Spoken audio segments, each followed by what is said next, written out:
Hi friends, vanakkam and welcome back to my channel. இன்னைக்கு சூப்பரான ஒரு குக்கிங் ரெசிபி வீடியோ தான் பார்க்க போகிறோம். தி மோஸ்ட் ரிக்வெஸ்டட் வீடியோன்னு சொல்லலாம்.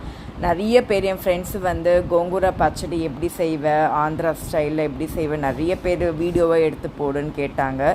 ஸோ அது நான் வீடியோவாக இப்போ எடுத்துட்டேன். ஸோ அப்படியே நம்ம சேனல்லையும் போட்டுடலாம், நிறைய பேருக்கு யூஸ் ஆகும்னு சொல்லிட்டு இப்போ நம்ம சேனல்லையும் நான் போஸ்ட் பண்ணியிருக்கேன்.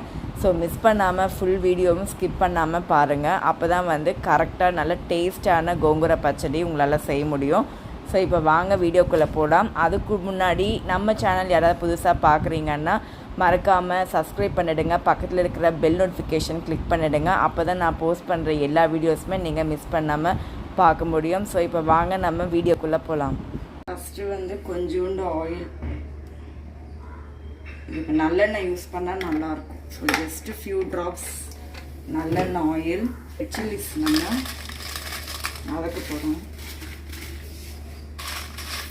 இது வந்து காரம் வந்து உங்களுக்கு எவ்வளோ வேணுமோ அவ்வளோ காரம் போட்டுக்கோங்க. சில்லிஸு புளிச்சக்கீரை கொஞ்சம் புளிப்பாக இருக்கும். ஸோ நான் வந்து கொஞ்சம் நிறைய ரெட் சில்லிஸ் போட்டிருக்கேன். ஸோ இப்போ நல்லா ஃப்ரை ஆயிடுச்சு, ரொம்ப தீச்சிடக்கூடாது, அப்புறமா வந்து ஸ்மெல் வரும். அதனால் இந்த ஸ்டேஜில் இருக்கும்போது இதை எடுத்துடுங்க. இது எல்லாமே வந்து நம்ம சிம்மில் வச்சு தான் பண்ணணும், ஹையில் வச்சு பண்ணக்கூடாது. அதே மாதிரி எண்ணெயும் ரொம்ப போடக்கூடாது, ஜஸ்ட்டு ஒரு 3 drops 4 drops ஆயிலில் தான் இது ஃப்ரை பண்ணி இந்த மாதிரி வரணும். இப்போ நெக்ஸ்ட்டு நம்ம வந்து தனியா மீதி ஐட்டம்ஸ் எல்லாம் நம்ம ஃப்ரை பண்ணிக்கலாம். இப்போ 1 டேபிள் ஸ்பூன் தனியா போட்டுக்கிறேன். எல்லாமே ஒரு டேபிள் ஸ்பூன் சீரகம்,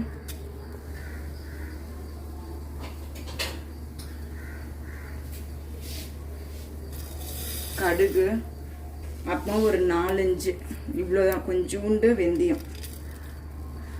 ரொம்ப போடாதீங்க, கசக்கும். ஸோ இதுவும் நல்லா சிம்லேயே வச்சுட்டு இதுவும் நல்லா ஃப்ரை பண்ணிக்கோங்க இது எல்லாத்தையும். ஸோ இப்போ இதெல்லாம் நல்லா ஃப்ரை ஆயிடுச்சு பாருங்கள், கடுகு கலர் எல்லாம் சேஞ்ச் ஆயிருக்கு பாருங்கள். ஸோ இது வந்து நல்லா எல்லாமே ஃப்ரை ஆயிடுச்சுன்னு அர்த்தம். இப்போ இதை நம்ம ஆஃப் பண்ணிடலாம்.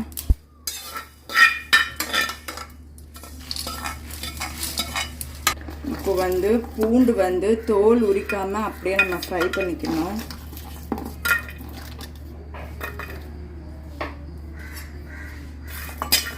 ஜஸ்ட் லைட்டாக ஃப்ரை பண்ணிக்கோங்க, ஆயிலெல்லாம் ஊற்றக்கூடாது. பூண்டு மட்டும் தனியாக செப்ரேட்டாக வேறு பிளேட்டில் எடுத்து வச்சுக்கோங்க, அதோட மிக்ஸ் பண்ணாதீங்க, தனியாக எடுத்து வச்சுக்கோங்க. ஸோ இது வந்து இது தனியாக வச்சுக்கோங்க, அதே மாதிரி இது தனியாக வச்சுக்கோங்க. ரெண்டுமே மிக்ஸ் பண்ணிடாதீங்க, ஏன்னா ஃபஸ்ட்டு நம்ம இது கிரைண்ட் பண்ண போகிறோம். இது நல்ல பவுடர் ஆனதுக்கப்புறமா தான் நம்ம பூண்டு சேர்க்க போகிறோம். நீங்கள் ஃபஸ்ட்டே பூண்டு சேர்த்துட்டிங்கன்னா அப்புறமா சரியாக வந்து மிக்ஸ் ஆகாது, கிரைண்ட் ஆகாது. அதனால தான் இது செப்ரேட்டாக அது செப்ரேட்டாக பண்ணி இப்போ நம்ம இந்த பவுடர் வந்து கிரைண்ட் பண்ணிக்கலாம். அதுக்கு முன்னாடி வந்து பேனில் வந்து கடாயில் கொஞ்சோண்டு எண்ணெய் போட்டுக்கோங்க. இது எல்லாமே நல்லெண்ணெயில் பண்ணுங்க, அப்போ தான் உங்களுக்கு நல்லா டேஸ்ட் நல்லா இருக்கும். இந்த புளிச்சக்கீரை இப்போ இதில் நம்ம ஆட் பண்ணுறோம்.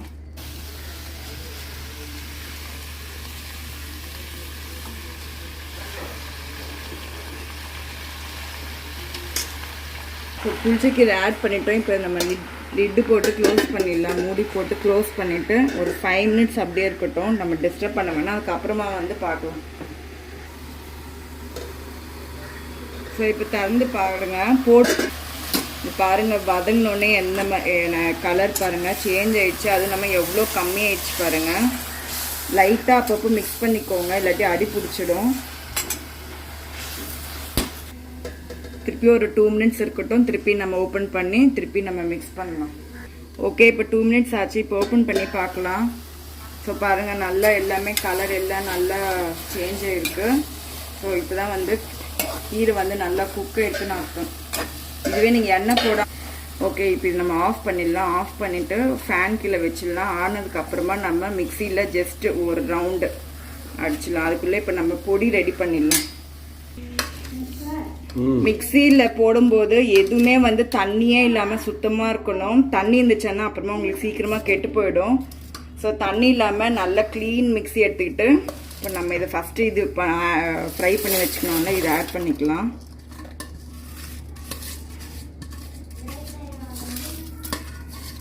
இப்போ நான் இதை பவுடர் பண்ணிவிட்டு எடுத்துகிட்டு வரேன். ஸோ இப்போ நான் பவுடர் பண்ணிட்டேன். இந்த மாதிரி வரும் பாருங்கள், பவுடர் இந்த மாதிரி கோர்ஸ் பவுடராக வரும். இப்போ இந்த டைமில் தான் நம்ம வந்து பூண்டு இருக்கு இல்லையா, இந்த பூண்டு இது போட்டு திருப்பி நம்ம கிரைண்ட் பண்ண போகிறோம். பூண்டு போட்டதுக்கப்புறமா இந்த மாதிரி வரும். ஸோ ஸ்மெல்லே வந்து செம்மையாக இருக்குது பூண்டு போட்டதுக்கப்புறம். இப்போது நம்ம இந்த கீரை ஆட் பண்ணிக்கலாம். கீரை வந்து ரொம்ப அப்படியே ஸ்மாஷ் பண்ணி பண்ணக்கூடாது, ஜஸ்ட் பல்ஸ் மாதிரி அந்த இதில் வச்சு நீங்கள் ஓட்டணும் மிக்ஸியை.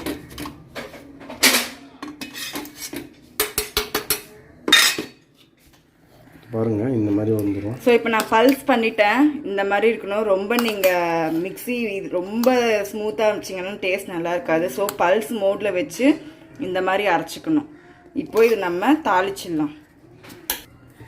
இப்போது இதை நம்ம தாளிச்சிடலாம். அதே கடாயில் நல்லெண்ணெய் கொஞ்சம் நிறைய விட்டுக்கோங்க. எண்ணெய் நல்லா ஹீட் ஆயிடுச்சு. இப்போ வந்து கடுகு, கடலைப்பருப்பு, காஞ்ச மிளகா ஒரு 1 கிள்ளி போடுங்க. பெருங்காயத்தூள் போட்டுக்கோங்க. நல்லா குட்டி குட்டியாக கட் பண்ணி வச்சுருந்த வெங்காயம். ஸோ நிறைய வெங்காயம் சேர்த்திங்கன்னா டேஸ்ட் உங்களுக்கு நல்லாயிருக்கும். கோங்குர பச்சடியில் மெயினாக வெங்காயம் தான் மெயின். வெங்காயம் வந்து ரொம்ப வதங்கணும்னு அவசியம் இல்லை, ஜஸ்ட் லைட்டாக வதங்கினா போதும். அந்த க்ரன்ச்சினஸ் இருந்தால் அதில் நல்லாயிருக்கும் சாப்பிடும்போது. ஸோ இப்போ இந்த பேஸ்ட் நம்ம ஆட் பண்ணிக்கலாம்.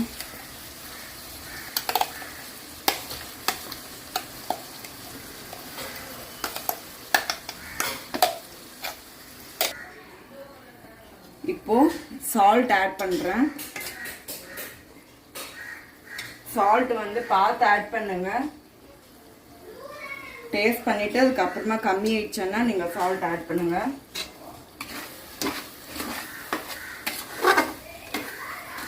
இதில் வந்து எண்ணெய் கொஞ்சம் நிறைய இருந்தால் தான் உங்களுக்கு 1 மாதம் இருந்தால் கூட ஃப்ரிட்ஜில் வச்சா கூட அப்படியே இருக்கும். எண்ணெய் கம்மியாக இருந்துச்சுன்னா சீக்கிரமாக வந்து கெட்டு போயிடும். அதனால் கொஞ்சம் எண்ணெய் வந்து நல்லா இந்த மாதிரி மிதக்கிற மாதிரி இருக்கணும் எண்ணெய். இதே மாதிரி ரொம்ப கிளறக்கூடாது.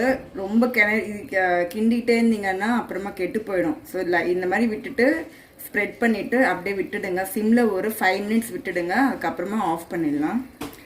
எண்ணெயில் நல்லா மேலே பிரிஞ்சு வரும். அப்போ அந்த டைமில் நம்ம ஆஃப் பண்ணிடலாம். இன்னும் வரல, இப்போ தான் லைட்டாக சைடில் வருது, பட் இன்னும் சென்டர்லலாம் வரல. வந்ததுக்கப்புறமா நம்ம ஆஃப் பண்ணிடலாம். ஸோ பாருங்கள், இதுக்கு முன்னாடி எவ்வளோ எண்ணெய் இருந்ததுன்னு இப்போ எண்ணெய் சுத்தமாக இல்லை, கரெக்டாக வந்துச்சு. எல்லா எண்ணெயும் நல்லா உறிஞ்சிச்சு. இப்போ இதுதான் கரெக்டு டெக்ஸ்டர். இந்த டெக்ஸ்டரில் இருக்கணும். ஓகேவா? ரொம்ப ஆயிலும் இல்லாமல் அதே மாதிரி ரொம்ப ட்ரையாக இல்லாமல் இதுதான் கரெக்டான டெக்ஸ்டர். ஸோ இந்த மாதிரி க்ளீனான ஒரு ஸ்டெயின்லெஸ் பாத்திரத்தில் எடுத்து வச்சுருங்க. அப்போ தான் கெட்டு போகாமல் உங்களுக்கு இருக்கும். பிளாஸ்டிக் அவாய்ட் பண்ணுங்கள், பிளாஸ்டிக் வேணாம். ஸ்டெயின்லெஸ் ஸ்டீல் பாத்திரத்தில் க்ளீனாக இருக்கணும். தண்ணி எதுவுமே ஒரு சொட்டு இருக்கக்கூடாது.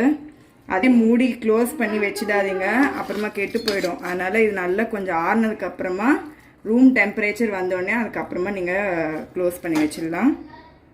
ஸோ இப்போ இந்த மாதிரி ரெடி ஆயிடுச்சு. இப்போது இதில் வந்து நீங்கள் நல்ல சூடு சாதம் நெய் போட்டு பிசைஞ்சு சாப்பிட்டீங்கன்னா இப்பயே நாக்கிலேருந்து எங்களுக்கு ஏதாச்சும் ஊறுது. ஸோ எங்களோட சண்டே ஸ்பெஷல் லஞ்ச் வந்து கோங்குரா பச்சடி. சண்டே சமையல் ரெடியா? ஓ ரெடி. ஸோ இங்கேருந்து பார்க்கலாம். ஃபஸ்ட்டு வந்து கோஸ் பொரியல், கருணக்கிழங்கு ஃப்ரை, கோங்குரா பச்சடி, ரசம், தயிர், சுட சுட சாதம். இதுதான் சண்டே சமையல் ஸ்பெஷல் லஞ்ச்.